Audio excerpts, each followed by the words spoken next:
Singh sir, and my mentor, and who has extensive experience in dealing with a lot of posterior segment complications of uveitis. So sir has two talks, the first of which will be on UVEITIC hypotony, managing uveal effusion syndrome and band-shaped keratopathy.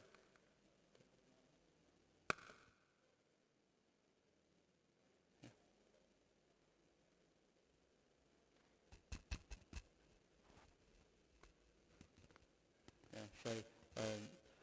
Morning, everyone. Mohit asked a right question to Professor Jagatram. Which are the eyes, you avoid putting these eyewear. So this is what I'm going to talk about, uveitic hypotony.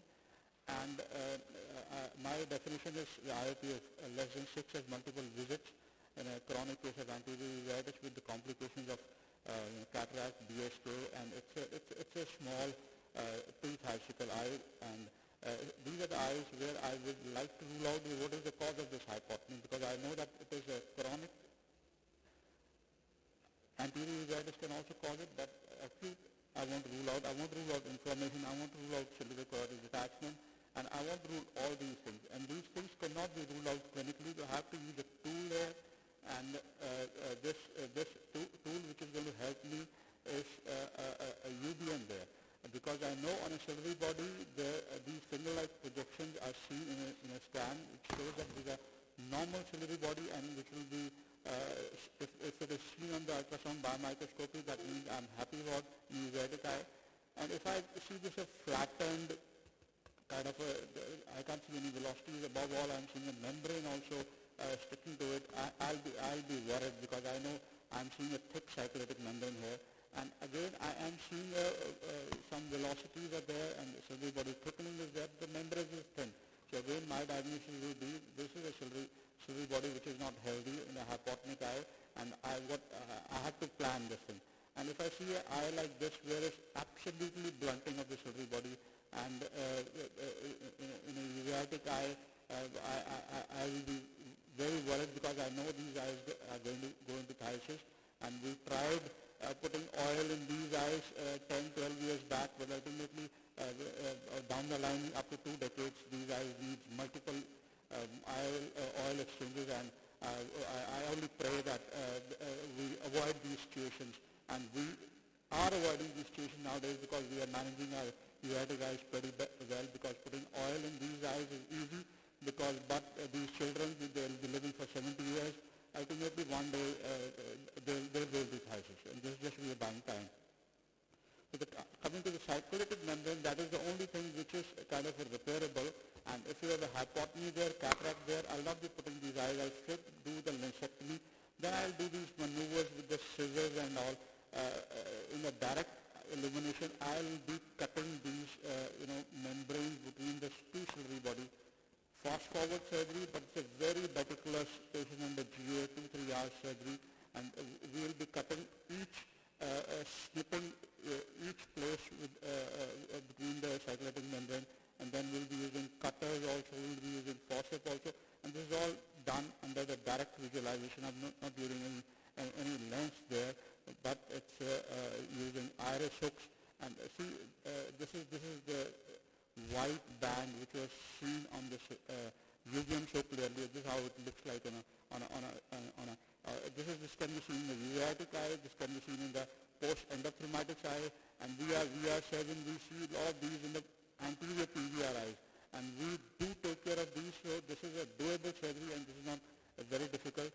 Sometimes, inadvertently you can injure the ciliary body. It may bleed, but again, just raising the bottle height will take care of it. You don't have to cauterize it most of the times. So next is the uveal effusion syndrome. So you have an exudative RD, and once you have an exudative RD, you know that you have ruled out all the possibilities, and then you come to diagnosis of the uveal effusion syndrome. And the people may jump to do a vitrectomy in these eyes. If you read this etiology clearly, after trying the steroids, in between the steroids and the vitrectomy, going inside the eye, there is an outside procedure which I am very fond of, and this is making a window in these eyes, actually scleral windows. You can make these windows in all 4 quadrants, and it is basically you are taking care of the diseased sclera in type 1 and type 2, and you are increasing the UVA scleral outflow, and you are creating a window there. And I see I'm making a partial thickness flap at 12 millimeter from the limbus, 4 by 3. Different methods are there, but again, you have to create a flap there, you have to create a flap. And then once the flap is created, now you have to create a 1 by 1, or people even make a 2 by 2 window, and which is a full thickness window now. This is like what people used to do in glaucoma filtration surgery.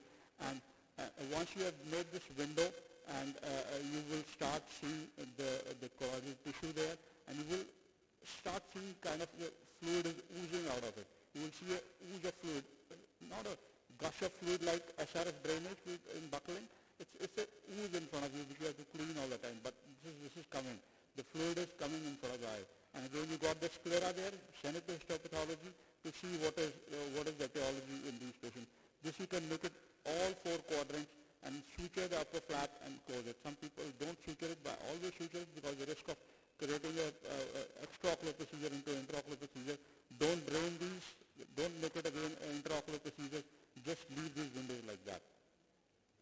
Band-shaped keratopathy. Sorry, my videos are not running, but I will again of the band-shaped keratopathy. Seen in the pupillary area, I will not go into the theory, but I will just say that we used to, the chelation has been a method which is used for a long time. PPK is there, but again, you need the examiner for that. But this we have been using for a long time. This is the article I've referenced where we find the exact dose. The procedure is, I could have shown you, but I will again refer to great video by Dr. Fogla.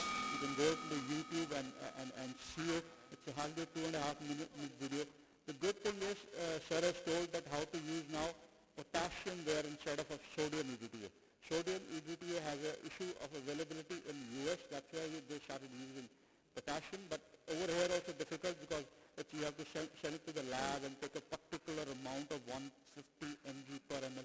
But again, a potassium EDTA, he will explain you that break these 4 vacutainers, you will get a potassium from EDTA from there and use it to remove the BSK. And again, don't think it is a trivial surgery because EDTA is toxic to endothelium. Thank you so much for your patience. Thank you, sir. Thank you. I think that's a great talk, Raman. I'm just wondering, I think you did talk about the percent hypotony, I think in eyes which were, put on silicone a long time ago, and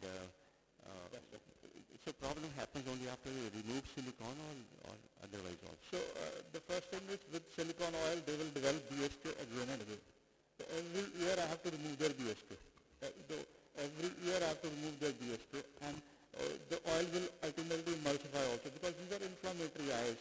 These eyes are, if you do a cataract surgery, you are actually committing because these children are, GI is not over at the age of 16. GI patient is, they're living. At the 24, 26, they are 28, they are not now GI, they have moved on to a rheumatologist there. So these patients are living. So oil will emulsify, again another oil exchange, another oil exchange. Even if we have tried 5,000. So the worry is the morbidity, multiple procedures, but in a one eye, patient is understandable. I'll take it. I'll do it again and again, 2,000. But if one eye is okay, one eye is not okay, then it becomes very difficult to make the parents understand what is happening. But what would be the fate of these eyes? I mean, if you don't use silicone, one eye. It's a single eye. I will try. So they would go in phthisis anyway. They will go to phthisis anyway. So by using silicone, you can extend the life of this eye for 10, 15, 20 years. Absolutely. They'll be 3 by 60, 6 by 60. Yes. I mean, they'll have they would need multiple. Absolutely, but they will need multiple. How long? Now I have children who have grown around 18. So I'll be taking care for another 17 years, then somebody else has to take it. And does the oil kind of emulsify more often in these patients because Absolutely, sir. The oil emulsifies as compared to the other because of inflammation. Because of inflammation. It emulsifies more. And if you use like high density oil or something. Or even if you use 5,000, it will take, it will emulsify, but a little later. Thank you. Any other questions? Thank you, sir. I have one question, sir, before we so this is regarding your scleral window for UVEAL effusion, sir. So at the outset, sir, would you like to, what is your preference in making windows treat it by a case-to-case basis, sir. So, Mohit, is a very relevant question. So if you have a non-ophthalmic eye type 1, I'll make all 4 windows. So if you have a type 2 with the exudative RD, you understand type 2, so I'll make inferior 2 windows. So my choice for type 2 is inferior 2 windows, and for non-ophthalmic eye, 4 windows. Absolutely, sir. Thank you. Also, you showed us beautiful pictures of UVM, showing the ciliary processes and, damage to the ciliary processes. So, preoperatively, sort of, you can identify the eyes which are likely to go into hypotony, after I remove the cyclic membranes. Absolutely, sir. So, they have been classified, quantified, everything is there in the UVM. So, ciliary body is, if one ciliary body is 100%, you can say the other ciliary body in the other quadrant is 50%. Not all 360 degree ciliary body is behaving the same way. One part inferiorly, so UVEITIC, everything is going inferiorly. So inferior part is more blunting will be there, superiorly it will be healthy. But I can identify whether it's a ciliary body membrane in 1 quadrant, 2 quadrants, 3 quadrants. With the 2 quadrants, then I can work, there will be no hypotony. But once it's more than 180 degree, then these eyes start to go into hypotony. So early intervention is also, first taking care of the inflammation. You have to take care of the inflammation by steroids or by steroid sparing agents. That is the key here. Because surgery, as far as best, is to be avoided. Because I remember this quote, that the surgeon is a physician with a knife. They should know where to use, not to use that knife. Thank you, sir. Good, sir. Thank you. So, do you have a question, sir? I have a question. You can, sir, can answer it from here. You can. So